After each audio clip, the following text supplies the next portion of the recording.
ஹாய்மா. Hi அம்மா, இன்னைக்கு ஏதாவது வீட்டு குறிப்புகள் சொல்லுங்கம்மா.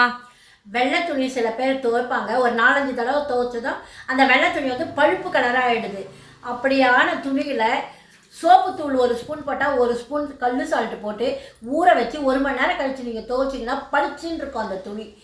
அதே மாதிரி உருளைக்கிழங்கு வெங்காயம் ஒரே கூடையில் போட்டு வைப்பாங்க. அது மாதிரிலாம் செய்யக்கூடாது. தனியாக ஒரு உருளைக்கிழங்கு ஒரு கூடையில் போடணும், வெங்காயம் ஒரு கூடையில் போடணும். அதுவும் காற்று போகாத இடத்துல வைக்கக்கூடாது. காற்றோட்டமாக வச்சிங்கன்னா ரெண்டுமே நல்லாயிருக்கும். பூண்டு வாங்கினா அதை உடனே சுத்தம் படுத்திட்டு காற்று போகிற ஒரு கூடையில் போட்டு வைங்க. சில பேர் ஊறுகாய் வாங்கினா எங்கள் வீட்டில் பூர்ணம் பூத்து போகுது அப்படின்னு பூச்சானம் பிடிக்குதெல்லாம் சொல்கிறாங்க. அப்படி பண்ணாதீங்க. ஊறுகாய் வாங்கினதோ ஒரு சின்ன கிண்ணத்தில் எவ்வளோ தேவையோ எடுத்து உபயோகப்படுத்துங்க. மீதியை ஃப்ரிட்ஜிலே வைங்க. ஊறுகாய் கெடாமல் கடைசி வரைக்கும் பூசானம் பிடிக்கும். எப்பப்போ தேவையோ அப்பப்போ கொஞ்சம் கொஞ்சமாக எடுத்துக்கலாம். கிண்ணத்தில் எடுத்து வச்சு சாப்பாட்டுக்கு வச்சுக்கோங்க. மீதியை ஃப்ரிட்ஜிலே வைங்க.